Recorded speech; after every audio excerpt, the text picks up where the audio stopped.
আপনারা শুনছেন কালো রাত 24।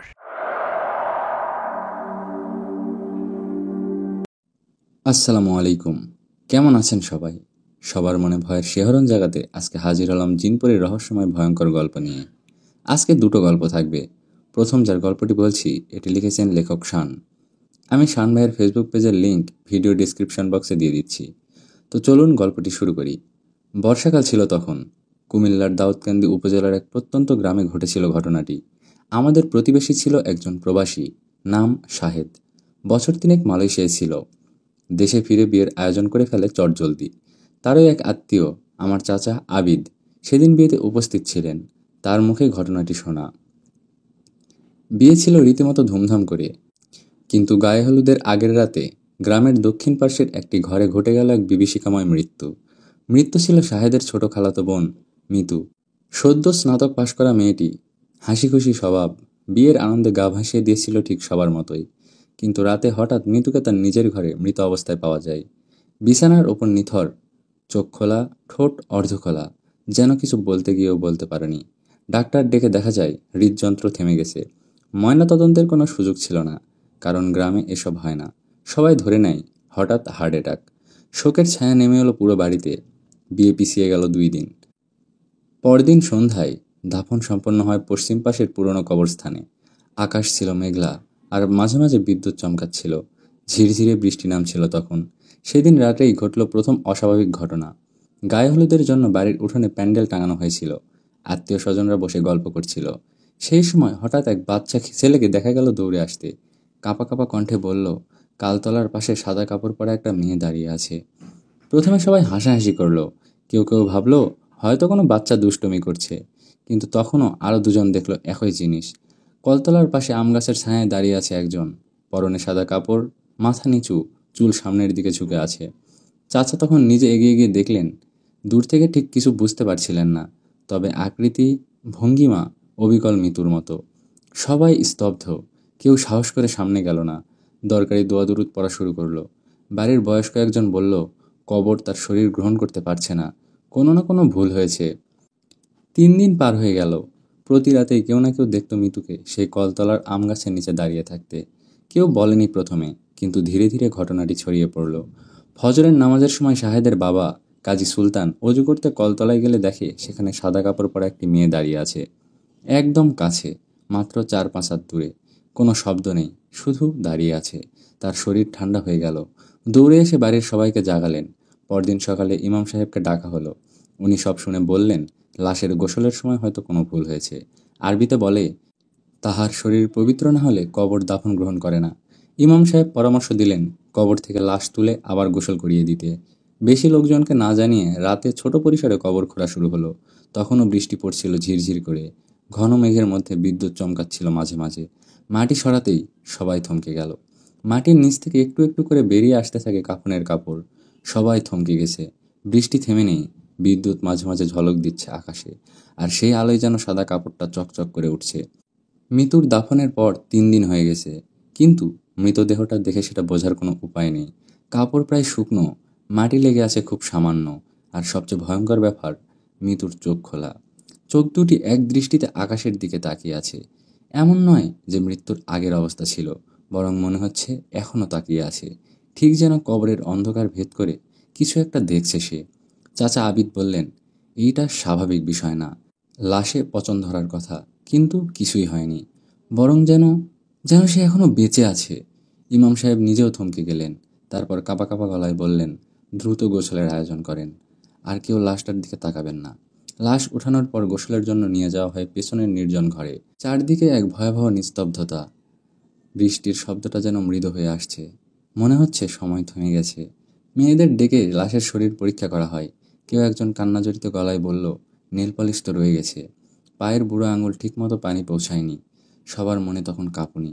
গোসল করাতে গিয়ে ঘটে আরও ভয়াবহ ঘটনা। মৃত্যুর দেহে প্রথম পানি ঢালতেই হঠাৎ তার ঠোঁট অল্প ফাঁক হয়ে গেল। সবাই চমকে গেল। কেউ কেউ ভয়ে ছিটকে চলে গেল অনেক দূরে। তারপর খুব ধীরে ধীরে তার চোখ বন্ধ হয়ে গেল। ইমাম সাহেব বললেন, এবার ঠিক আছে, এখন কবর তাকে গ্রহণ করবে। দুজন মানুষ কান্না করা শুরু করে দিল, মৃতুর মা আর তার ছোট ভাই। কিন্তু তখন কেউ কাউকে সান্ত্বনা দেওয়ার অবস্থায় নেই, সবাই আতঙ্কিত ও বিভ্রান্ত। নতুনভাবে গোসল দেওয়া হলো, এবার পুরো শরীর ভালো করে পরিষ্কার করা হলো, কোনো প্রসাধনী, মেকআপ, নেল পলিশের চিহ্ন পর্যন্ত মুছে ফেলা হলো। এবার আবার জানাজা পড়ে পরিপাটি করে দাফন সম্পন্ন করা হলো। নতুন করে গোসল, জানাজা আর দাফন শেষে সবাই ফিরতে শুরু করলো। তখন প্রায় রাত 2:30, চারিদিকে ভিজে কাদায় একাকার। কবরস্থানের পাশ দিয়ে হাঁটার সময় সবার বুক ধুকধুক করছিল। তবে এবার কেউ মৃতুকে দেখল না, কিন্তু শান্তি খুব বেশিক্ষণ থাকলো না। পরদিন সকাল, চাচা আবিদ মুখ থেতলে যাওয়া অবস্থায় পড়ে গেল পুকুর পাড়ে। শরীর ভেজা, মুখে জলের কাদা, চোখ খোলা, মৃতুর মতোই, একদম একইভাবে, ঠোঁট অল্প ফাঁক করে, যেন কিছু বলতে গিয়েও বলতে পারছে না। চাচা চাচাকে রাতের শেষ দিকে বৃষ্টি কমলে কেউ দেখেছিল কবরস্থানের দিকে হাঁটতে, কিন্তু তখন কেউ গুরুত্ব দেয়নি। তার মৃত্যু সবাইকে আরও আতঙ্কিত করে তোলে। গুজব ছড়াতে থাকে, মৃতুকে যে দেখবে সেই মরবে। গ্রামের মুরব্বীরা একমত হলেন, এটা কোনো সাধারণ আত্মার কাজ না, এটা জিন বা ভয়াবহ কিছু। তখনই সিদ্ধান্ত নেওয়া হলো, ইন্ডিয়ার বিহার থেকে একজন পীর সাহেবকে ডাকা হবে, যিনি কবিরাজি করেন বলে বিখ্যাত। 4 দিন পর পীর সাহেব এলেন। চোখ বন্ধ করে বসে থাকলেন বেশ কিছুক্ষণ। তারপর বললেন, এই বাড়িতে একজন মৃত মেয়ের আত্মা আটকা পড়ে আছে, কিন্তু তার সঙ্গে আরও কিছু আছে। শাহেদের বাবা বললেন, তাহলে আমাদের কি করতে হবে? পীর সাহেব জবাব দিলেন, "মি- মিতুর মি- মিতুর মৃত্যুর আসল কারণ জানার চেষ্টা করতে হবে। তার আত্মা কোনো অন্যায়ের শিকার হয়েছে, কিন্তু সেটি প্রকাশ পায়নি। যতক্ষণ না সত্য উন্মোচন হবে, ও মুক্তি পাবে না। আর যে দোষ করেছে সে যদি এখনো বেঁচে থাকে, তাহলে একে একে সবাইকে মেরে মেরে ফেলবে মিতু তাহলে একে একে সবাইকে মেরে ফেলবে মিতু পীর সাহেব চলে যাওয়ার আগে বলে গিয়েছিলেন, মৃতুর আত্মা কবর ছেড়ে ঘোরাফেরা করছে, কারণ তার মৃত্যুর পেছনে আছে কোনো অন্যায়, কোনো চাপা সত্য। যখন সেটা প্রকাশ পাবে, তখনই ও মুক্তি পাবে। এ কথায় মাথা নিয়েই শাহেদের পরিবার খোঁজ খবর শুরু করলো। প্রথমে কারো কিছু মনে পড়ছিল না, কিন্তু একদিন মিতুর ঘরে কিছু কাগজপত্র খুঁজতে গিয়ে পাওয়া গেল একটি ছোট্ট নীল রঙের ডায়েরি, মিতুর হাতের লেখা। দেখতে একেবারে সাধারণ, কিন্তু ভেতরের লেখা পড়ে মাথায় হাত সবার। ডায়েরির শেষ দিকে কয়েকটি পাতায় লেখা ছিল, আমি জানি আমার মুখ বন্ধ থাকলেই ওরা রেহাই পাবে, কিন্তু আমি আর পারছি না। প্রতি রাতে ঘুম ভেঙে যায়, আমার শরীর কেউ ছুঁয়ে যায়, অথচ দরজা বন্ধ থাকে। আমি কাঁদি, কিন্তু কেউ শোনে না। আমি মুখ খুললে বিয়ে ভেঙে যাবে, সম্মানও যাবে, তাই চুপ আছি। কিন্তু আর কত? শাহেদ ডায়েরিটা পড়ে নিঃশ্বাস বন্ধ করে বসে থাকলো কিছুক্ষণ। তারপর নিচু গলায় বললেন, এর মানে ও নির্যাতনের শিকার হয়েছে, আর কেউ ছিল ঘরের লোক। তদন্তটা তখন আর কেবল আত্মার মুক্তির জন্য না, এটা রীতিমতো সত্য উদ্ঘাটনের প্রয়াস হয়ে উঠল। বাড়ির ভেতরের কিছু কথা আস্তে আস্তে বের হতে শুরু করলো। মিতুর বড় খালু, অর্থাৎ শাহেদের বড় মামা, নাম মাহবুব, আগে থেকেই সন্দেহজনক আচরণ করত। বিয়ের সময় বাড়িতে এসে জোর করে মিতুর পাশে বসতো, মাঝে মাঝে দরজা বন্ধ করে কথা বলতো, যদিও সেটা কেউ গুরুত্ব দেয়নি তখন। ডায়েরির শেষ পাতায় একটা শব্দ শুধু লেখা ছিল বড় অক্ষরে, ও আমাকে বলেছিল, কেউ বিশ্বাস করবে না। পীর সাহেবের কথা মনে পড়ে গেল, যে অন্যায় করেছে সে এখনো বেঁচে আছে, আর সে যদি ধরা না পড়ে, তাহলে একে একে সবাইকে নেবে মিতু। বাড়ির বড়রা সিদ্ধান্ত নিলেন, মাহবুবকে সরাসরি কিছু না বলে গ্রামের ইমাম ও দুজন বিশ্বস্ত মুরব্বীকে দিয়ে আলাদা করে কথা বলা হবে। দুপুরের পর এক ঝিরিঝিরি বৃষ্টির দিনে মাহবুবকে ডেকে আনা হলো বাড়ির পিছনের ঘরে। ভেতরে ঢুকতেই সে অস্বস্তিতে পড়ে গেল। ইমাম সাহেব শান্ত গলায় জিজ্ঞেস করলেন, তোমার আর মিতুর মাঝে কী ছিল? প্রথমে চুপচাপ ছিল মাহবুব, তারপর কিছুক্ষণের ভয়াবহ নীরবতার পর ধপাস করে বসে পড়ল মাটিতে। সে স্বীকার করল, বিয়ের কিছুদিন আগে এক রাতে মিতুর ঘরে গিয়ে তাকে ভুল বোঝাতে চেয়েছিল। বলে, আমার কথা না শুনলে তোমার ছবি ছড়িয়ে দেব, কেউ বিশ্বাস করবে না, তুমি বাঁচবে না।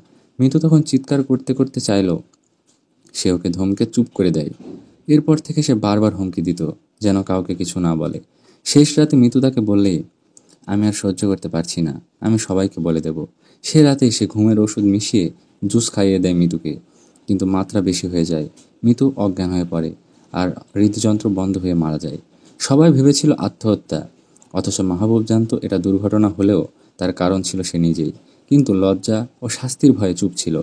সব কথা শুনে ইমাম সাহেব চোখ বন্ধ করে রইলেন কিছুক্ষণ, তারপর বললেন, আল্লাহ যা চান তাই হয়, কিন্তু তুমি যে পাপ করেছো তার প্রায়শ্চিত্ত মৃত্যুই নিবে। এখন যা ঘটবে তার জন্য নিজেকে প্রস্তুত রাখো।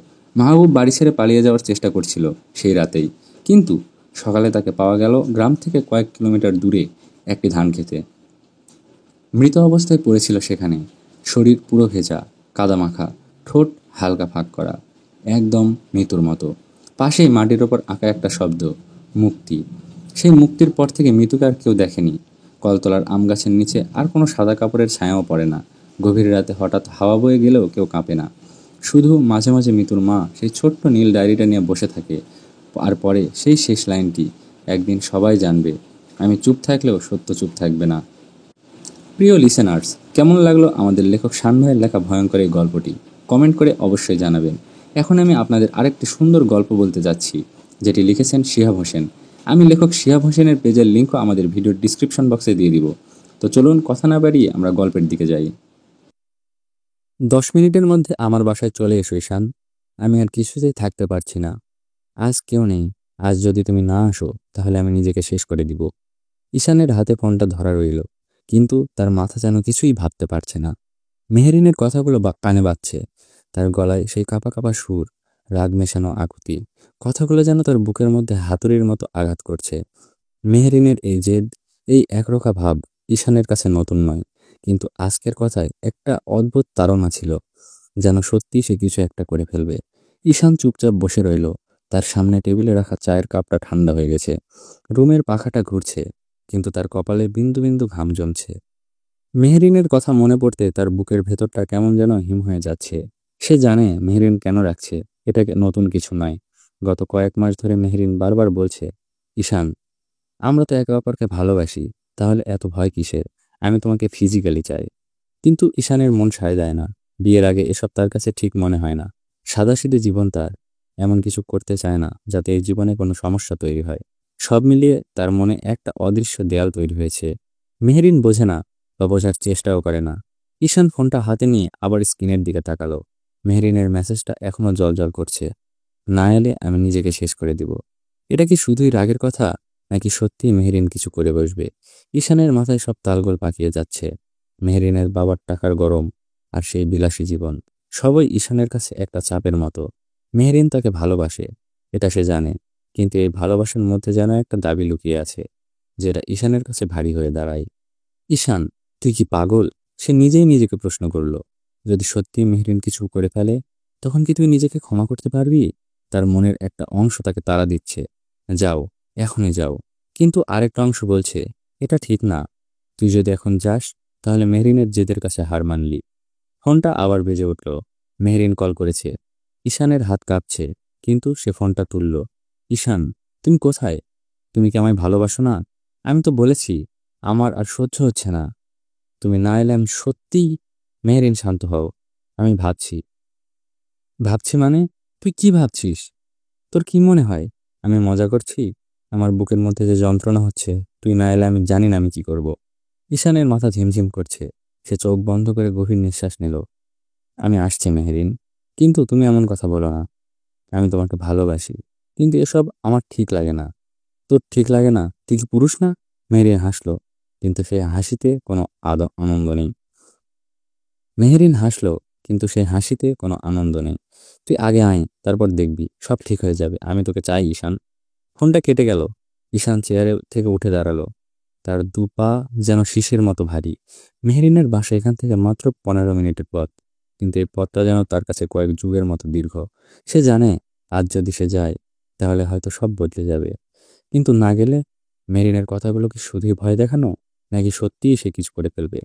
ঈশান জুতোটা পরে গলাতে গলাতে বলল, আমি কি সত্যিই প্রস্তুত? তার মনের মধ্যে দুটো পথ, একটা তাকে মেহরিনের কাছে নিয়ে যাচ্ছে, আরেকটা তাকে পিছু হটাচ্ছে, কিন্তু সময় ফুরিয়ে আসছে। ঈশান মেহরিনের বাড়ির দরজায় গিয়ে নক করল। তার হাত কাঁপছে, বুকের ধুকপুকানি যেন থামছেই না। মনে হচ্ছে পা দুটো আর তাকে বহন করতে পারছে না। দরজার ওপাশ থেকে কোনো শব্দ নেই, শুধু নিস্তব্ধতা। কয়েক সেকেন্ড পর দরজা খুলে গেল। মেহরিন দাঁড়িয়ে আছে। ঈশান তাকে দেখে চমকে গেল। মেহরিনের পরনে একটা শর্ট কালো টপস আর সাদা প্লাজো। চুলগুলো অগোছালো, ভঙ্গিতে কাঁধের ওপর ছড়ানো। তার চোখে একটা তীব্র তৃষ্ণা, ঠোঁটে এক অদ্ভুত হাসি। সে ঈশানের দিকে তাকিয়ে আছে, যেন তাকে গিলে খেতে চাইছে। ঈশানের গলা শুকিয়ে গেল। আমি জানতাম না তুমি আসবে জান। মেহরিনের গলা নরম, কিন্তু তাতে একটা আদরের সুর। সে ঈশানের হাত ধরে টেনে নিয়ে গেল ভিতরে, দরজাটা বন্ধ করলো। ঈশানের কানে গেল বাজির মতো একটা শব্দ। সেটি ছিল দরজা বন্ধের শব্দ। মেহেরিন তাকে ডেকে নিয়ে নিজের রুমের দিকে গেল। ঘরের মধ্যে আলো মৃদু, পর্দাগুলো হালকা হাওয়ায় দুলছে। ঈশান কিছু বলতে যাবে, কিন্তু তার আগেই মেহেরিন তাকে চেপে ধরল, আর ঠোঁট ঈশানের ঠোঁটে এমনভাবে পড়ল যেন সে ক্ষুধার্ত। মেহেরিনের চুম্বন তীব্র, প্রায় বন্য। ঈশানের মনে হলো মেহেরিন যেন তার ঠোঁট ছিঁড়ে ফেলতে চায়। তার হাত ঈশানের পিঠে, চুল কাঁধে, যেন তাকে পুরোটাই নিজের করে নিতে চায়। সে এক ধাক্কায় মেহেরিনকে সরিয়ে দিল, আর শ্বাস ভারী, মাথা ঘুরছে। এটা ঠিক না, আমি বলেছি তো আমি এটা চাই না। কেন? তোমার কি কোনো চাহিদা জাগে না? নাকি আমায় ভালোবাসো না, কোনটা? তার গলা কাঁপছে, কিন্তু তাতে রাগের চেয়ে বেশি একটা আকুতি। আমি আর পারছি না। তুমি বুঝো না কেন আমার কি ইচ্ছে? আমি এই মুহূর্তে শুধু একটা শরীর চাই, ব্যাস। এবার ঈশানের ওপর ঝাঁপিয়ে পড়ল। তার হাত ঈশানের শার্টের বোতামে, আর শ্বাস ঈশানের গলায়। ঈশান পিছু হটতে হটতে চাইল, কিন্তু তার পা যেন মাটিতে বেঁধে গেছে। মেহেরিনের স্পর্শ, তার দৃষ্টি, তার গলায় সে কাতর, সব মিলিয়ে ঈশানের ভেতরে ভেঙে পড়তে শুরু করলো। কখন যে দুজনে একে অপরের সঙ্গে জড়িয়ে পড়ল ঈশান বুঝতেই পারল না। সে সায় দিতে চাইছিল না, কিন্তু তার শরীর যেন তার নিয়ন্ত্রণের বাইরে চলে গেল। মেহেরিনের আবেগ, তার তীব্রতা, সবকিছু যেন ঈশানকে গ্রাস করে নিল। এই মুহূর্তে তার কাছে মেহেরিনের নরম স্পর্শ আর উষ্ণ শ্বাসের ঘ্রাণ ছাড়া কিছুই অনুভব করতে পারল না। বাইরের কোনো কোলাহল তার কানে আসছিল না, কিন্তু মিলন শেষ হতেই ঘরটা যেন অদ্ভুত নিশ্চুপ হয়ে গেল। ঈশান বিছানার একপাশে শুয়ে আছে, তার শ্বাস এখনো ভারী। মেহেরিন তার পাশে, কিন্তু তার মুখ লুকোনো। হঠাৎ ঈশান শুনল মেহেরিন কাঁদছে, প্রথমে মৃদু, তারপর ফুপিয়ে ফুপিয়ে। তার কান্নার শব্দে ঈশানের বুকটা মুচড়ে উঠল। মেহেরিন, কি হয়েছে? তুমি কাঁদছো কেন? ঈশানের গলা কাঁপছে। সে মেহেরিনের কাঁধে হাত রাখতে গেল, কিন্তু মেহেরিন সরে গেল। মেহেরিন মুখ তুলল, তার চোখ লাল, মুখ ভেজা। ঈশান, আমি জানি তুমি এটা চাওনি। আমি তোকে জোর করেছি, কিন্তু আমার মনে হচ্ছিল তুমি যদি আমার কাছে আসো আমি শেষ হয়ে যাব। নিজেকে সামলাতে পারছিলাম না, তাই বাধ্য হয়ে আমাকে এই কাজ করতে হলো। ঈশান চুপ করে বসে রইল। তার মনের ভেতর একটা ঝড় বয়ে যাচ্ছে। সে যা চায়নি তা হয়ে গেছে। মেহরিনের কান্না তার বুকের মধ্যে ছুরির মতো বিচ্ছে, কিন্তু তার নিজের মনের মধ্যেও একটা অপরাধবোধ জেগে উঠছে। সে কি সত্যিই মেহরিনের জেদের কাছে হার মেনেছে, নাকি তার নিজের দুর্বলতা? মেহরিন বলল, আমি বিশ্বাস করে তোমায় সবটা দিলাম, আমায় কখনো ছেড়ে যেও না। ঈশানের মাথা নিচু হয়ে গেল। সে বুঝতে পারছে না এই মুহূর্তে কি বলবে। তার মন বলছে মেহরিনকে জড়িয়ে ধরে সান্ত্বনা দিতে, কিন্তু তার শরীর যেন পাথরের মতো ভারী।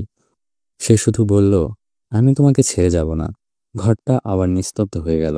ঈশানের মনে হচ্ছে সে যেন একটা গভীর অন্ধকারে ডুবে যাচ্ছে। তাদের ভালোবাসা, যেটা একদিন তার কাছে স্বপ্নের মতো মনে হতো, আজ যেন একটা ভারী বোঝা। ঈশান বাসায় ফিরে এলো, কিন্তু তার মন যেন এখনো মেহরিনের ঘরে আটকে আছে। শরীরটা ক্লান্ত, কিন্তু মাথার ভেতরটা একটা ঝড়ের মতো বইছে। সে বিছানায় শুয়ে চোখ বন্ধ করলো, কিন্তু মেহরিনের স্পর্শ, তার চোখের সেই তীব্র দৃষ্টি কিছুতেই মাথা থেকে যাচ্ছে না।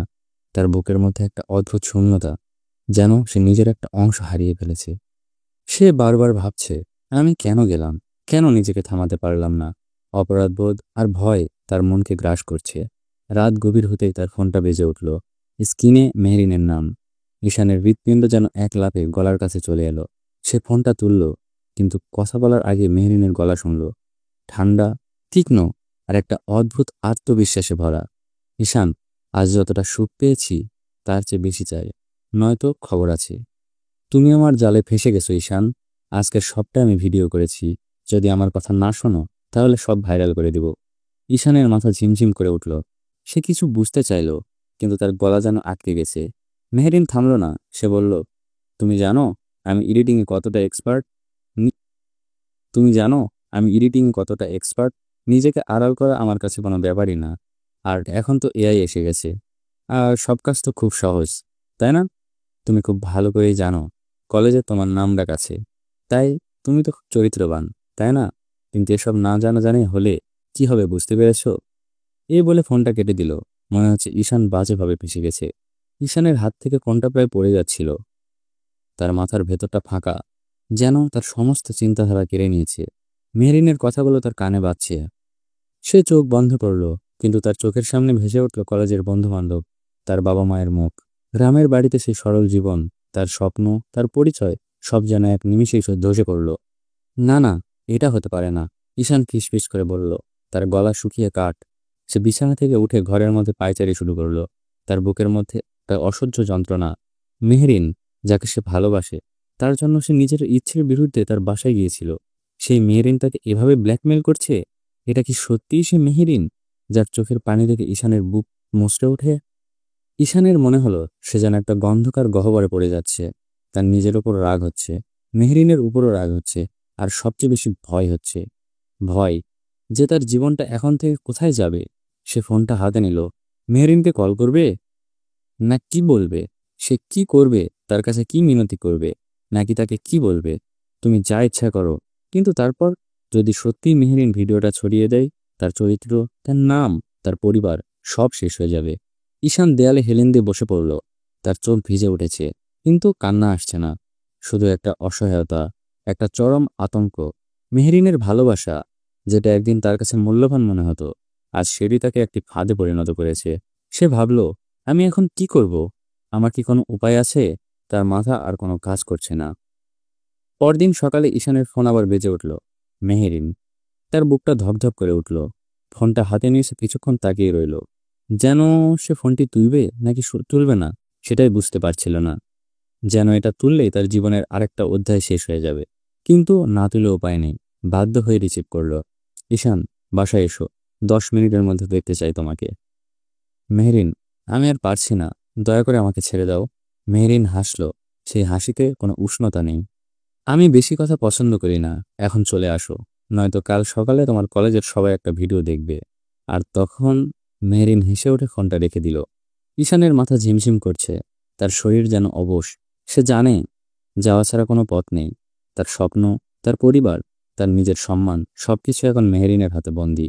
সে ধীরে ধীরে উঠে বসল, আয়নার সামনে দাঁড়িয়ে নিজের মুখের দিকে তাকালো। সে দুটো চোখ বন্ধ করে মনে মনে বলছে, যেন একটা অচেনা মানুষ তার চোখের দিকে তাকিয়ে আছে। মেহরিনের বাসায় পৌঁছে সে দরজায় নক করল। দরজা খুলতে মেহরিনের মুখটা দেখা গেল। আজ তার চোখে একটা উন্মাদনা, ঠোঁটে অদ্ভুত হাসি। সে ঈশানকে ভেতরে টেনে নিয়ে দরজা বন্ধ করে দিল। ঘরে মৃদু আলো জ্বলছে, কিন্তু ঈশানের কাছে সবকিছু যেন অন্ধকার লাগছে। সে বলল, মেহরিন, আমি সৎ থাকতে চেয়েছিলাম, কিন্তু তুমি আমাকে সেই সুযোগ দিলে না। তুমি আমার ইচ্ছের বিরুদ্ধে আমাকে এই কাজ করতে বাধ্য করলে। তার চোখে পানি চলচল করছে, কিন্তু সে নিজেকে সামলে নিল। মেহরিন তাকে একটা তাচ্ছিল্যের দৃষ্টিতে দেখল। ঈশান, তুমি এত নাটক করো কেন? তুমি জানো আমি কতটা পর্ন অ্যাডিক্টেড? এটা আমার জীবনটাকে শেষ করে দিচ্ছে। আমি এসব কিছু ছাড়তে পারছি না, আর এসব ছাড়া কিছু ভাবতেও পারছি না। আমার শুধু একটা পুরুষের শরীর চাই, ব্যাস, আর কিছু না। ঈশান থমকে গেল। মেহরিনের কথাগুলো তার বুকের মধ্যে ছুরির মতো বিঁধল। এই মেয়েটা, যাকে সে একদিন ভালোবেসেছিল, যার জন্য সে নিজের মূল্যের অবশ করেছিল, সে তাকে একটা বস্তু হিসেবে দেখছে। তার ভালোবাসা, তার অনুভূতি মেহরিনের কাছে মূল্যহীন। মেহরিন, তুমি এটা কি বলছো? আমি তোমাকে ভালোবাসি। তুমি কি আমাকে শুধু এই জন্যই চাও? মেহরিন কোনো জবাব দিল না। তার চোখে শুধু একটা তৃষ্ণা। সে ঈশানের কাছে এগিয়ে এলো, তার হাত ঈশানের শার্টের বোতামে। ঈশান পিছু হটতে চাইল, কিন্তু তার পা যেন মাটিতে গেঁথে গেছে। মেহরিন তাকে টেনে নিল, তার শরীরে এমনভাবে আঘাত করল যেন সে কোনো একটা বস্তু। ঈশানের বুকে, কাঁধে, পিঠে মেহরিনের নখের দাগ বসে গেল, আর ঠোঁটে মেহরিনের দাঁত এমনভাবে বসল যে রক্ত বেরিয়ে এলো। ঈশান ব্যথায় কুঁকড়ে উঠল, কিন্তু মেহরিন থামল না। তার চোখে একটা উন্মাদনা, যেন সে আর মানুষ নেই। ঈশান নিরুপায়, তার মন চিৎকার করছে, পালা, এখান থেকে বেরিয়ে যা। কিন্তু মেহরিনের হুমকি তার মাথায় বারবার বাজছে। সে যতবার যেতে চাইল, মেহরিনের তাকে সেই ভিডিওর কথা বলা, সেই ভিডিওটি বারবার মনে হচ্ছিল। তুই যাবি? ঠিক আছে, যা, কিন্তু কাল তোর বাবা মা, তোর কলেজের সবাই জানবে তুই কি করেছিস। ঈশানের শরীর যেন আর নিজের নেই। মেহরিন তার সঙ্গে যা চাইলো তাই করল, কিন্তু তার মন যেন মরে গেছে। তার চোখ দিয়ে নামছে জল, কিন্তু মেহরিন তার দেখেও দেখল না। মিলন শেষ হলে মেহরিন বিছানা গুছিয়ে হাসল, যেন কিছুই হয়নি। কিন্তু ঈশানের শরীরে রক্তের দাগ, তার ঠোঁটে ব্যথা, তার বুকের মধ্যে অসহ্য যন্ত্রণা। ঈশান গলা ভেঙে বলল, তুমি এটা কেন করছো মেহরিন? তুমি কি আমাকে একটুও ভালোবাসো না? মেহরিন এটা একটা শীতল দৃষ্টিতে তাকালো। ভালোবাসা? ছেলেরা তো দেহের পাগল হয়, আর সেটা না যখন না চাইতেই পাচ্ছ, তাহলে এত সমস্যা কোথায়? তুমি এসব না ভেবে আমার সাথে উপভোগ করো। ঈশানের মনে হলো তার পুরো পৃথিবীটা ধসে পড়ছে। সে মেহেরিনের দিকে তাকালো, কিন্তু তার চোখে আর কোনো আশা নেই, শুধু একটা অন্ধকার। সেখান থেকে বের হওয়ার কোনো পথ দেখতে পাচ্ছে না সে। ঈশানের শরীর এখনো ব্যথায় টনটন করছে, তার ঠোঁটে রক্তের দাগ, কাঁধে নখের আঁচড়, বুকের মধ্যে একটা অসহ্য ভাব। মেহেরিনের পাশে শুয়ে থাকা যেন তার কাছে একটা জীবিত দুঃস্বপ্ন। হঠাৎ মেহেরিনের তার পায়ে পা তুলে ঈশানের বুকের উপর রাখল। তার পায়ের স্পর্শে ঈশানের শরীর শিউরে উঠল, কিন্তু সে কিছু বলার আগেই মেহেরিন তার পা মুখের উপর জোরে আঘাত করল। একটা তীব্র লাথি, যেন সব ঘৃণা আর রাগ একসঙ্গে ঈশানের মুখে ঝরে পড়ল। ঈশানের মাথা পিছনে ছিটকে গেল, তার চোখে অন্ধকার নেমে এলো এক মুহূর্তের জন্য।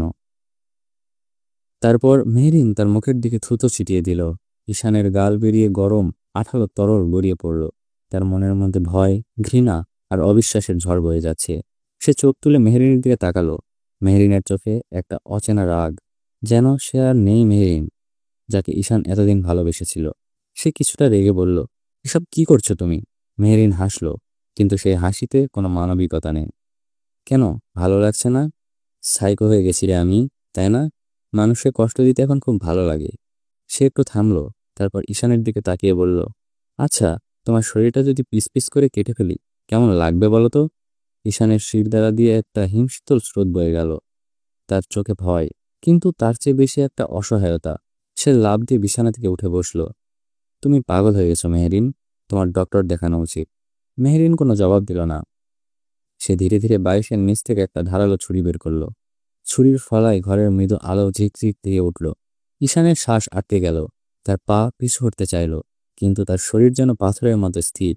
মেহেরিন ছুরিটা হাতে নিয়ে হাসল, সে হাসি যেন কোনো শিকারী পশুর।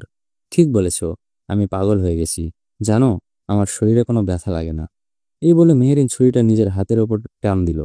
একটা তীক্ষ্ণ কাটা, আর হাত থেকে রক্ত বেরিয়ে এলো। লাল রক্তের ধারা তার কবজি বয়ে গড়িয়ে পড়ছে। কিন্তু মেহেরিনের চেহারা একদম স্বাভাবিক। সে রক্তের দিকে তাকিয়ে আছে, যেন এক অদ্ভুত তৃপ্তি পাচ্ছে। তার জিহ্বা বারবার ঠোঁটের ওপর দিয়ে বলছে, যেন সে রক্তের স্বাদ নিচ্ছে। সে ফিসফিস করে বলল, দেখো কি সুন্দর এটা। ঈশানের মাথা ঘুরছে, তার বুকের মধ্যে একটা ভয় ছড়িয়ে পড়ছে। এই মেহেরিন তার চেনা মেহেরিন নয়, এ যেন একটা অচেনা প্রাণী, যার মধ্যে কোনো মানবিকতা নেই। ঈশান কম্পিত গলায় বলল, মেহেরিন, থামো, তুমি এটা কি করছো? তুমি নিজেকে কষ্ট দিচ্ছ কেন? মেহেরিন মেহেরিন ছুরিটা হাতে ঘুরিয়ে বলল, কষ্ট? এটা কষ্ট না ঈশান, এটা আমার জীবন। আমি এটাই চাই, আর তুমি এখন আমার এই জীবনটার একটা অংশ। সে এক পা করে এগিয়ে এলো, ছুরিটা এখন তার হাতে চকচক করছে। তুমি চলে যেতে চাও? ঠিক আছে, যাও, কিন্তু ভুলে যেও না, তোমার জীবন আমার হাতে। একটা ক্লিক আর সব শেষ। ঈশানের চোখে অন্ধকার নেমে এলো, তার শরীর কাঁপছে, কিন্তু সে জানে পালানোর কোনো পথ নেই। মেহরিনের হাতে সে ভিডিও, তার হাতে ছুরি, আর তার চোখে একটা অমানবিক তৃপ্তি। ঈশানের মনে হলো সে যেন একটা ফাঁদে আটকে পড়ে গেছে, সেখান থেকে বের হওয়ার কোনো উপায় নেই। তার মাথায় শুধু একটা প্রশ্ন, এই মেহরিন কি সত্যি সে মেয়ে যাকে সে ভালোবেসেছিল, নাকি তার রূপ সব সময় তার মধ্যে লুকিয়েছিল, আর ঈশান তা দেখতে পায়নি। ঈশানের জীবন যেন একটা অন্ধকার সুড়ঙ্গে ঢুকে পড়েছে, যেখানে কোনো আলোর আভাস নেই। প্রতিটা মুহূর্ত তার কাছে যন্ত্রণার মতো। রাতে ঘুম আসে না, চোখ বন্ধ করলে মেহরিনের সেই উন্মাদ চেহারা ভেসে ওঠে। তার বুকের মধ্যে একটা অসহ্য ভার, যেন কেউ তার হৃৎপিণ্ড চেপে ধরেছে। সে ডিপ্রেশনের মধ্যে ডুবে যাচ্ছে, কিন্তু কিভাবে বের হবে তা বুঝতে পারছে না। কলেজে যাওয়া বন্ধ করে দিয়েছে ঈশান। তার বন্ধু বান্ধবের সাথে কথা বলা, হাসি ঠাট্টা তার বন্ধু বান্ধবের সাথে কথা বলা, হাসি ঠাট্টা সবকিছু থেকে নিজেকে সরিয়ে নিয়েছে। সামনে তার পরীক্ষা, কিন্তু বই খুললেই তার মাথায় শুধু মেহরিনের হুমকির কথা মনে পড়ে। পড়াশোনায় মন বসে না, তার মনে হচ্ছে এই জীবন আর বহন করা সম্ভব না। মাঝে মাঝে তার মাথায় কুচিন্তা আসে, এই জীবন রাখার চেয়ে না রাখাই ভালো। অনেক ভেবেচিন্তে ঈশান তার বন্ধু অর্ণবের কাছে গেল। অর্ণব তার সবচেয়ে কাছের বন্ধু, যার কাছে সে ছোটবেলা থেকে সব শেয়ার করেছে। একটা নির্জন ক্যাফেতে বসে ঈশান সব খুলে বলল। কথা বলতে বলতে তার চোখ ভিজে এলো, গলা ভেঙে গেল। আমি আর পারছি না অর্ণব, আমার মনে হচ্ছে আমি শেষ হয়ে যাচ্ছি। অর্ণব চুপচাপ শুনল, তার মুখ গম্ভীর। ঈশান কথা শেষ করতেই সে বলল, ঈশান, তুই পুলিশের কাছে যা। এটা আর চুপ করে সহ্য করা যায় না। মেহরিন যা করছে এটা অপরাধ। ঈশান মাথা নিচু করে রইল। পুলিশ? যদি মেহরিন আরো বেশি কোনো ঝামেলা করে, সে যদি সত্যিই ভিডিওটি ছড়িয়ে দেয়, আমার বাবা মা, আমার কলেজ, আমার সব কিছু শেষ হয়ে যাবে। আমি এটা নিতে পারবো না। তার গলায় একটা কাতরতা, যেন সে নিজের ভাগ্যের কাছে হেরে যাচ্ছে। অর্ণব কিছু বলতে গিয়েও থেমে গেল। সে বুঝতে পেরেছে ঈশানের কতটা ভয় আর কতটা গভীর তার এই প্রবলেম। তুই এভাবে বাঁচতে পারবি না ঈশান, তুই কিছু একটা কর, আমি তোর পাশে আছি। কিন্তু ঈশানের মনে হলো এর কোনো সমাধান নেই। সে শুধু বাড়ি ফিরে এলো, বিছানায় শুয়ে ছাদের দিকে তাকিয়ে রইল। তার মাথায় একটা অবিরাম টেনশন, যেন কেউ তার মস্তিষ্ক চেপে ধরেছে। প্রতিটা দিন, প্রতিটা রাত একটা যন্ত্রণা। এমন এক দুপুরে তার ফোন বেজে উঠল। স্ক্রিনে মেহরিনের নাম।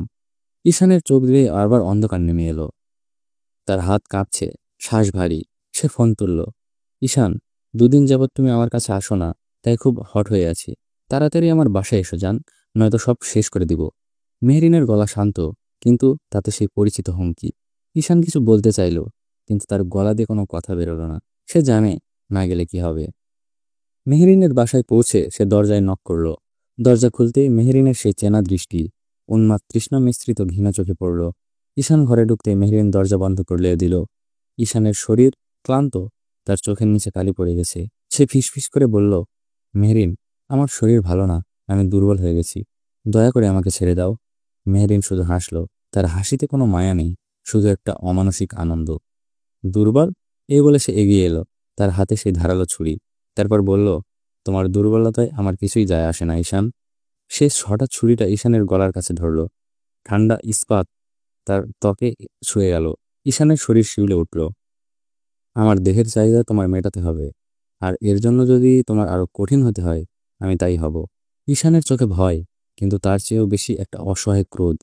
মেহরিন, তুমি এটা কেন করছো? বিশ্বাস করো, আমি আর এসব পারছি না। ভালোবাসা মানে দেহের চাহিদা মেটানো নয়। মেহরিনের হাসি আরো গম্ভীর হলো। ভালোবাসা? সেটা আবার কি? সে ছুরিটা আরেকটু চেপে ধরল। ঈশানের গলায় একটা হালকা কাটার দাগ পড়ল।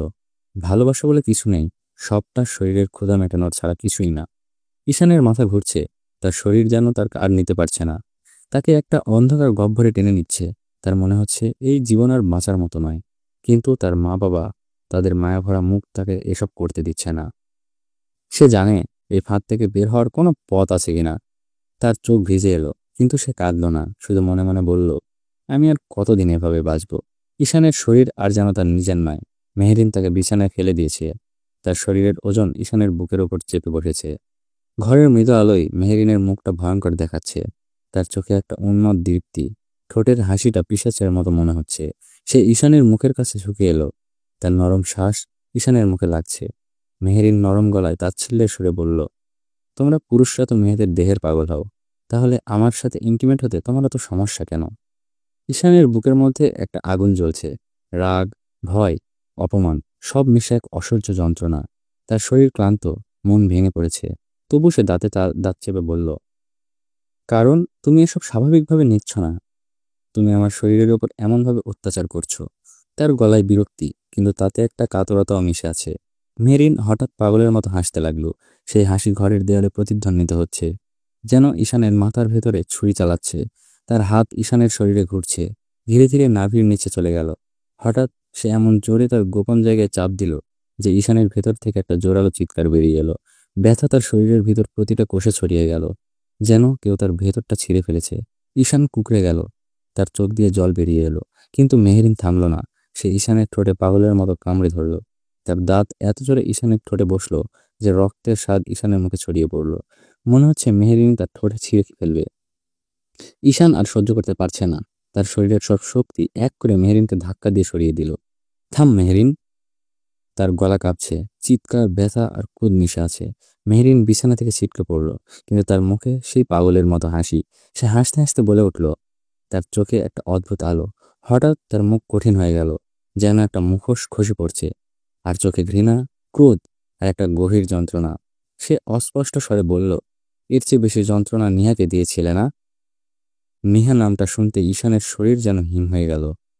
তার চোখ বড় হয়ে গেল, মাথার ভেতরটা ঝিমঝিম করছে। নিহা, সেই নাম যেটা সে বছর চারেক ধরে ভুলে যাওয়ার চেষ্টা করছে।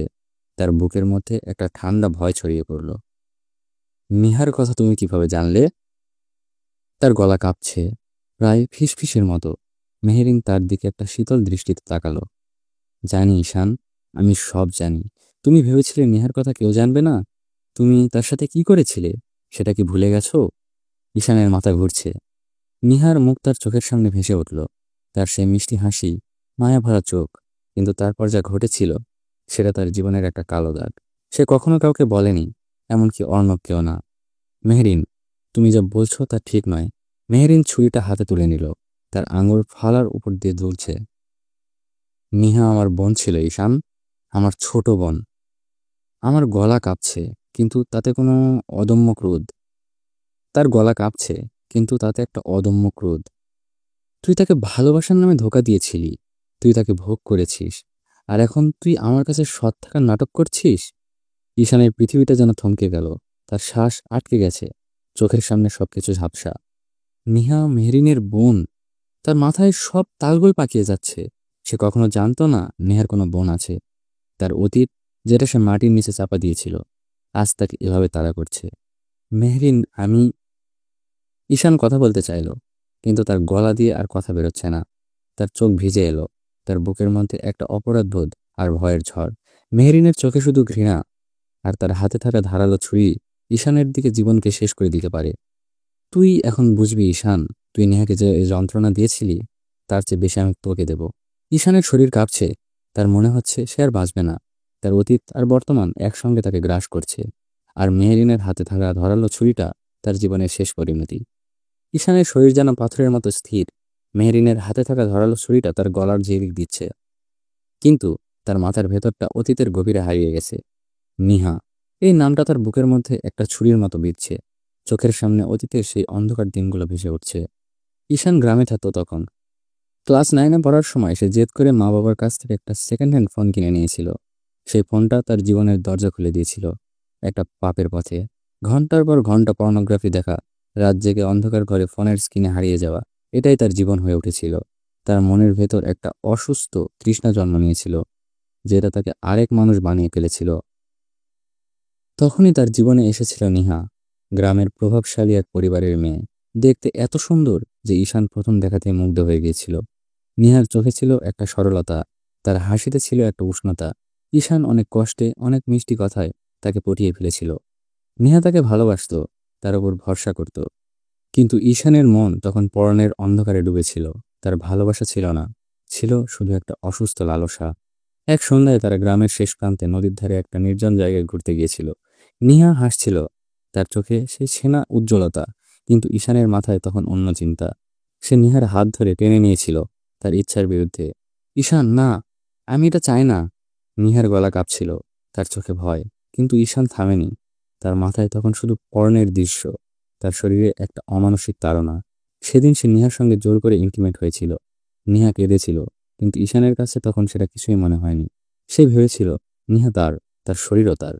এরপর থেকে সে দিনের পর দিন নেহাকে ইমোশনাল ব্ল্যাকমেল করতে লাগলো। তুমি আমাকে ভালোবাসো না? তাহলে এটা কেন করবে না? ঈশানের এই কথাগুলো নেহার মন ভেঙে দিয়েছিল। নেহা প্রতিবার কাঁদতো, প্রতিবার না বলতো, কিন্তু ঈশানের জেদের কাছে হার মানত। তারপর ঈশান বিশ্ববিদ্যালয়ের চান্স পেল, তার জীবনের নতুন অধ্যায় শুরু হলো, আর নিহা তার কাছ থেকে অতীত হয়ে গেল। সে নিহাকে আর পাত্তা দিল না, ফোন ধরা বন্ধ করলো, মেসেজের উত্তর দিল না। নিহা বারবার ফোন করত, কাঁদতো, কিন্তু ঈশানের মনে তখন আর কোনো অনুভূতি ছিল না। সে গ্রামের মানুষের মধ্যে গুজব ছড়িয়ে দিল নিহা নাকি কলেজের নাম ধরে ছেলেদের সঙ্গে অবৈধভাবে মেলামেশা করে। গ্রামের প্রতিটা মানুষের মুখে নিহার নামে বাজে বাজে কথা। তার পরিবারের মান-সম্মান ধুলোয় মিশে গেল।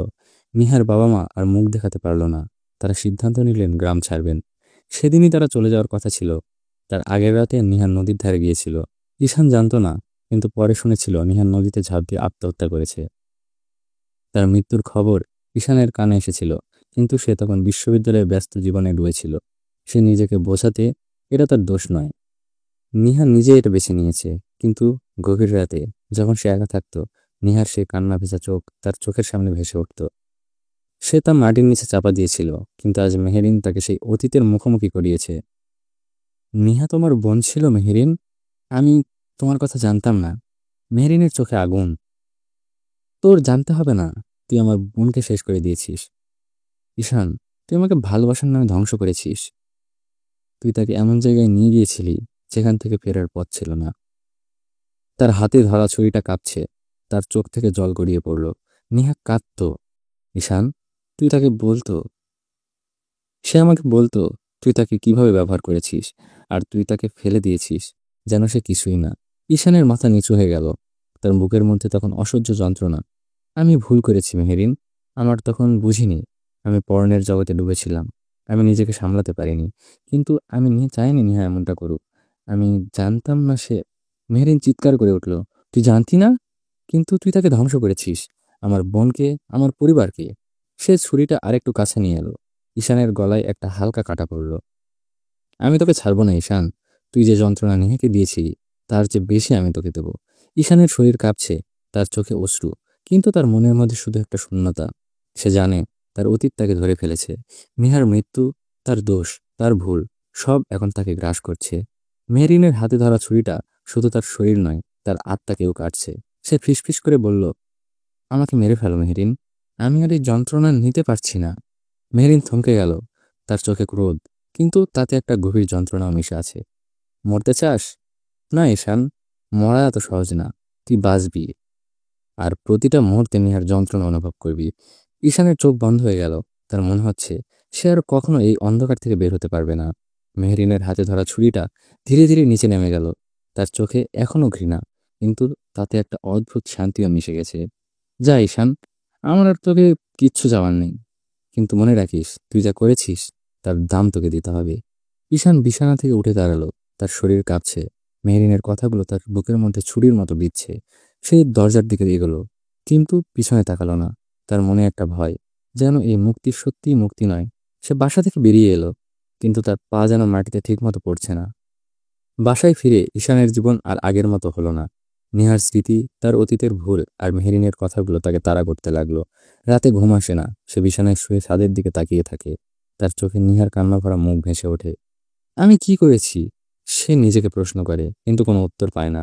ভোরের দিকে তার চোখ একটু লেগে আসে, কিন্তু স্বপ্নেও নিহার কাতর চিৎকার তাকে ছাড়ে না। সকালে ঘুম ভাঙলেই তার ফোন বেজে উঠল। অর্ণবের ফোন। ঈশান, তুই কি করেছিস? তোর একটা ভিডিও সবাই শেয়ার করছে। তুই আর একটা মেয়ে। ঈশানের হাত থেকে ফোনটা পড়ে গেল। তার মাথা ঝিমঝিম করছে, চোখের সামনে অন্ধকার। সে ফোনটা তুলে স্ক্রিনে তাকালো।